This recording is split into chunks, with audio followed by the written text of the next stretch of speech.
Good morning.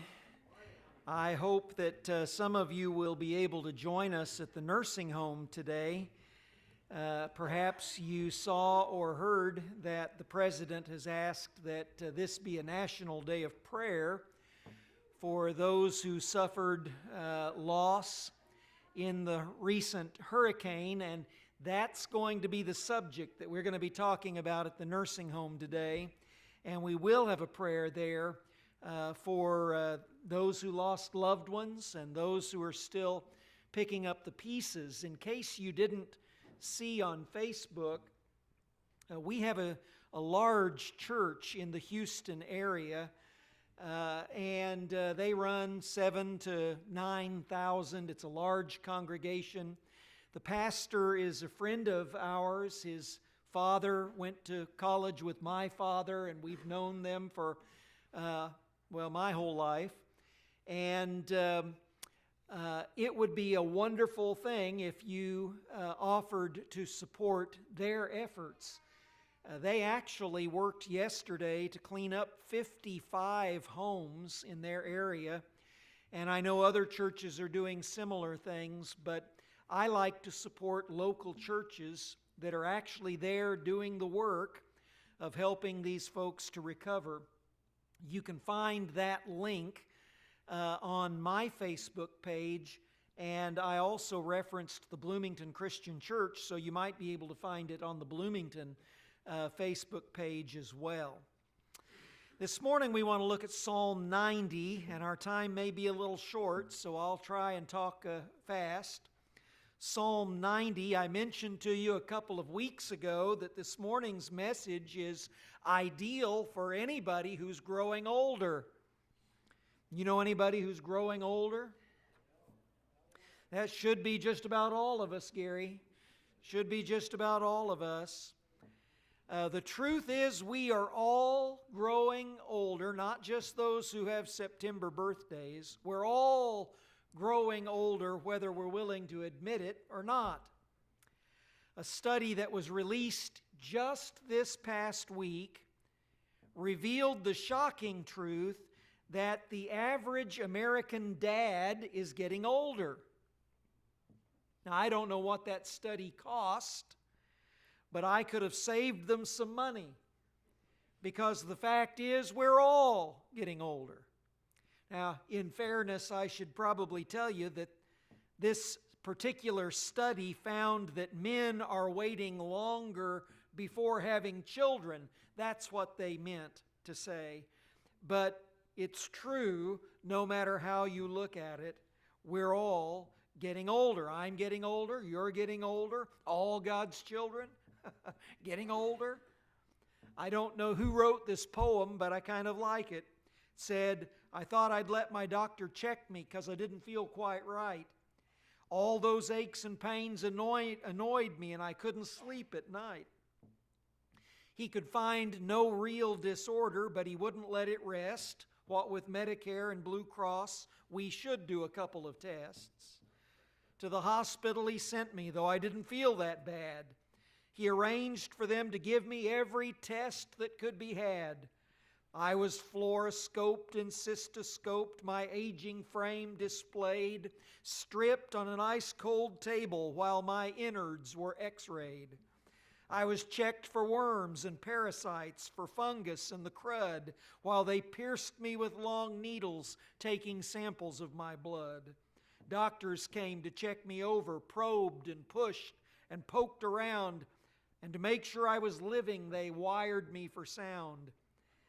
They finally concluded their results have filled a page. What I have will someday kill me. My affliction is old age. Now, there are lots of signs of aging. Mark Twain said, when your friends begin to flatter you on how young you look, it's a sure sign you're getting older. Memory loss isn't always a sign of aging, but it's one of the things that we notice first.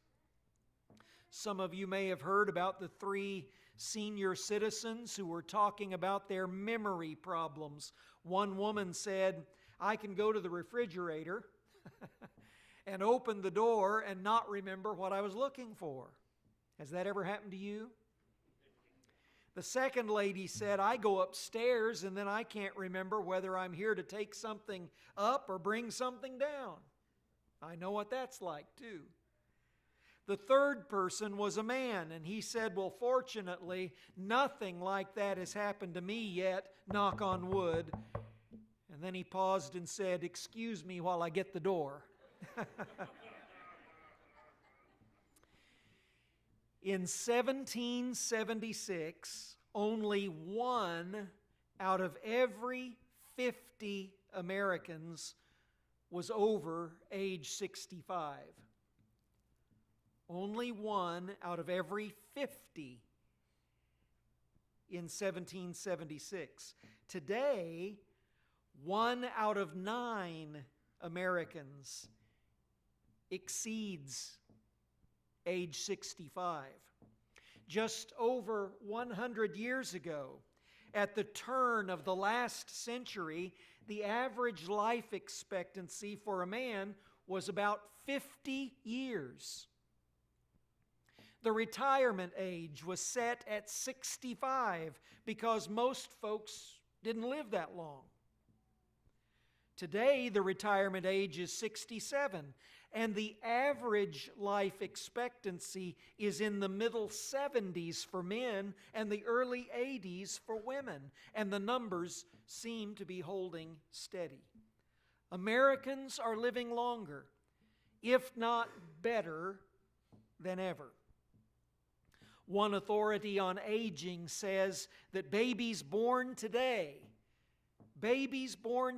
can expect to live to be between 92 and 96 years old. In less than 30 years, there will be more than 200,000 of us in America over the age of 100. Now, the reason it's so important for us to get a grip on aging this morning is because whether we like it or not, we're all growing older. That makes some people anxious, sets some of us on edge.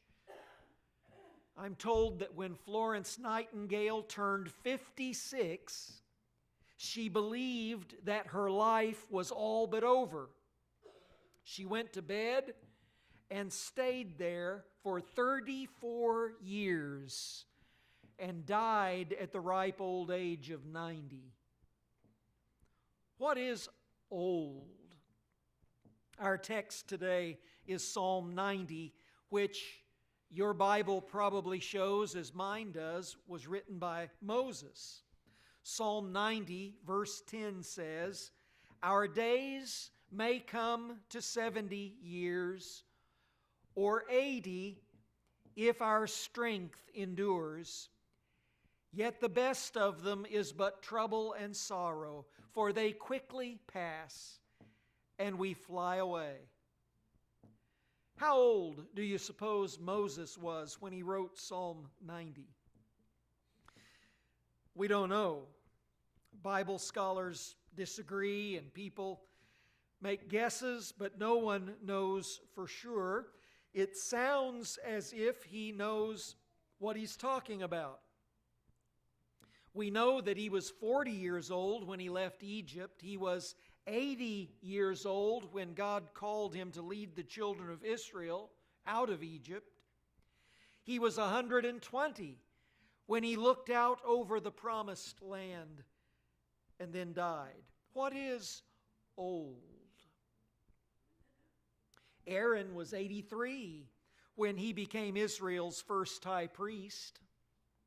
Colonel Sanders was in his 60s when he sold his first franchise.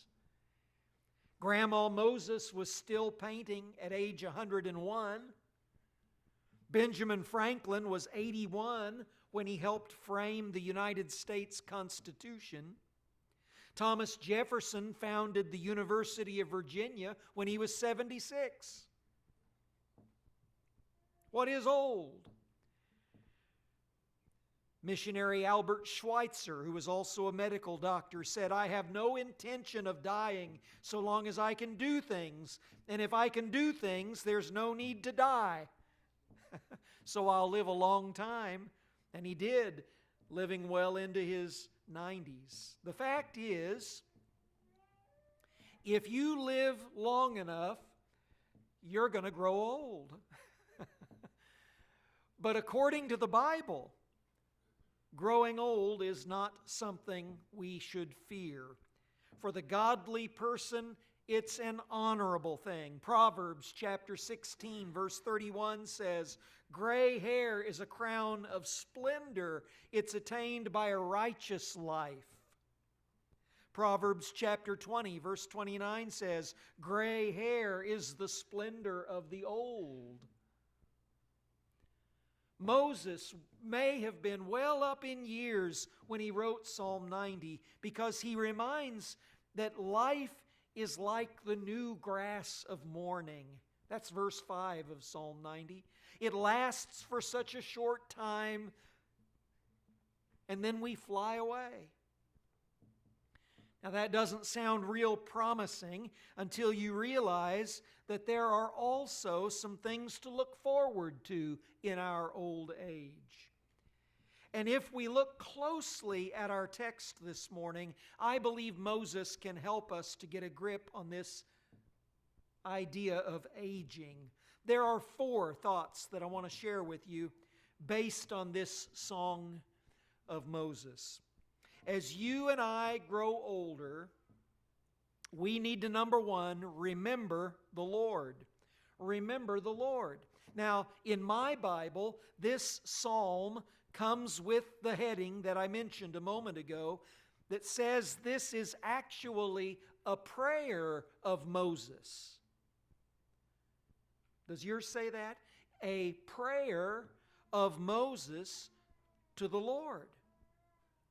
He remembers God by praying to Him.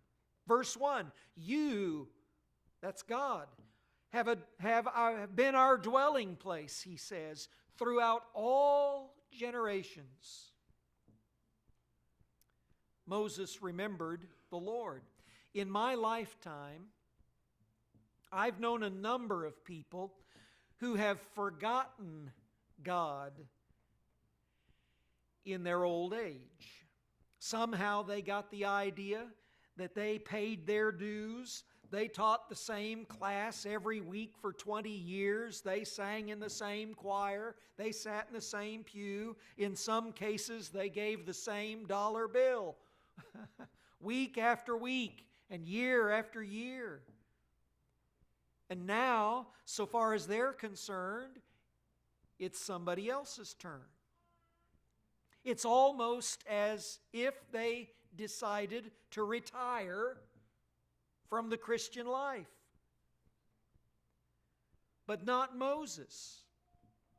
Moses still remembered God, served God up to the very end, and offered up to Him this prayer.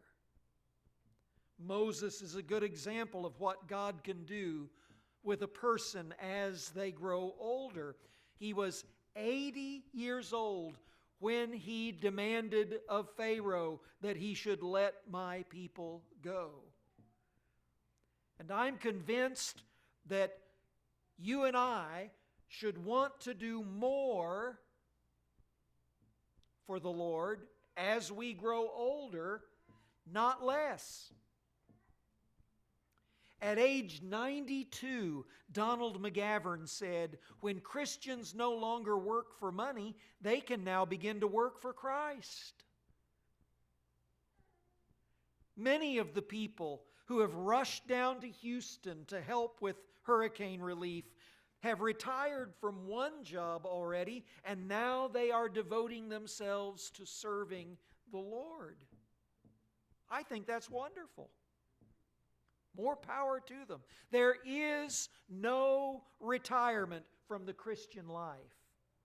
Not really. Jesus said in Revelation chapter 2, verse 10, "Be faithful unto death, and I will give you a crown of life. As we grow older, we should remember the Lord. That's number one. Number two is keep learning. Keep learning. Moses knew that you're never too old to learn. So he prays in verse 12, teach us to number our days. We are never too old to learn. And what we've learned, we should in turn share with others. Someone reminded that older Christians, people who have walked with God for 40 or 50 or 60 years, know what it's like to stay in the race when others feel like quitting. They've seen God come through in a pinch time and time again. They've built families and raised children and lost loved ones, suffered with sickness, and come to grips with their own mortality. And they've learned that the only thing that never fails is Christ. In Titus chapter 2, the Apostle Paul reminds Titus that older people like us, can contribute a lot to younger believers. He says older men can show the younger men how to be sensible, sound in faith, steadfast in love, and dignified.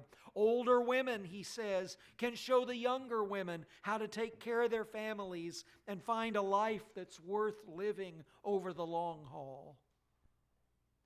Older folks have a lot to teach, and I'm finding that we have a lot to learn. And the best teachers are always those people who remain teachable themselves. So whether you're 19 or 90, keep learning. Number 3, live one day at a time.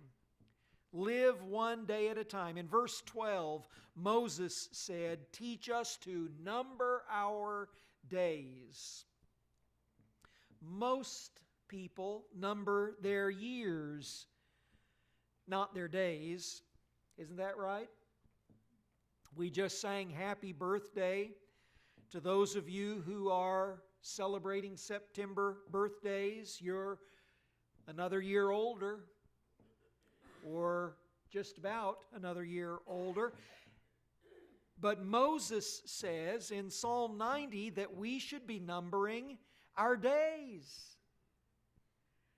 Now, I just turned 55 on the first day of August. That means I've lived more than 20,105 days. I can't remember all of them, but I couldn't have gotten this far without any of them. I've got, statistically, 5,440 more days to live if I live to be 70. Each and every day is important. Somebody said each day is a gift from God. That's why it's called the present. And since today is the day the Lord has made, we should rejoice and be glad in it. Polls show that a lot of older people look back over the course of their lives with regret. If only I'd handled my money more wisely, or if I'd only been nicer to people, or if I'd only raised my children differently, or if I'd only been more patient. Some years ago, a university study asked 50 people who were 95 years of age or older, if you could live your life over again, what would you do differently? There were many different answers. My favorite was one lady who said that if she could live her life over again, she would eat more ice cream and less beans. Another person said they wished they'd taken more baths and fewer showers. The point is, they all had regrets. They all wished that they had paid more attention to living their lives one day at a time. Elvis Presley died at the age of 42. But early in his career, he sang a song called "Once Is Enough." I listened to that song this week. I didn't care for it. wasn't one of his most famous songs, but there's a line in that song that says, "All you've got is one life. But if you live every day all the way, once is enough." I'm sure we all have regrets because we don't live every day all the way. But the Bible says we are to make the most out of every opportunity. Why? Because that's the only way to live without regret. One day at a time. And then finally, number 4, live wisely. By teaching us to number our days, we may just gain a heart of wisdom, Moses says in verse 12. What a shame it is to grow old without gaining wisdom. Solomon was wise, the Bible tells us, but as Solomon grew older, he became otherwise, didn't he? He became foolish. Now, because I'm growing older just like you, I've come up with a list of 10 goals for those of us who want to live more wisely. I'm going to run through them quickly because our time is just about up. 10 goals for those who want to live more wisely. First, don't be afraid to grow older. Why should we fear the inevitable? Number 2, act younger than you really are. Don't do what Florence Nightingale did. Don't go to bed for 34 years. Stay active, and people will think that you're younger than you are. Number 3, don't make your age obvious. Believe it or not, I've known people who are pretty good at this. I've known people who even try to look older than they are in hopes that somebody might feel sorry for them. I've got news for you, they won't. So don't do it. Don't make your age obvious. Number 4, eat to stay healthy and well. Eat what you like, but don't eat as much as you would like. Somebody sat on their car horn, I think. If you've got a clicker, you may want to see if it's beeping. Don't let your appetite get the best of you. You will look better and you'll feel better if you watch what you eat. Number 5, stay mentally active. Read books, enroll in a college-level course, or become a teacher or a mentor. Number 6, kick your bad habits.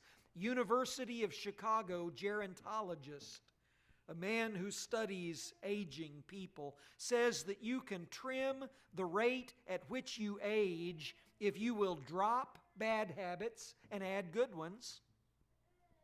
Number 7, spend lots of time with children. Number 8, don't be overly sensitive. Number 9, be generous with your time and money. And number 10, show God that you love Him. Every sports fan knows that a game is won or lost in the second half. And the same is true in life. That's why it's so important that we all live wisely, that we live one day at a time, that we keep learning, and that we remember God. Are you getting older? Tell the truth. Are you getting older? Yes, of course you are. You can deny it. You can disguise it, but you can't put it off. If you and I are going to get a grip on aging, we need to start now. right now by putting our faith and our hope and our trust in the one, the only one, who is from age to age the same. Would you do that this morning? Let's pray. Father in heaven, we're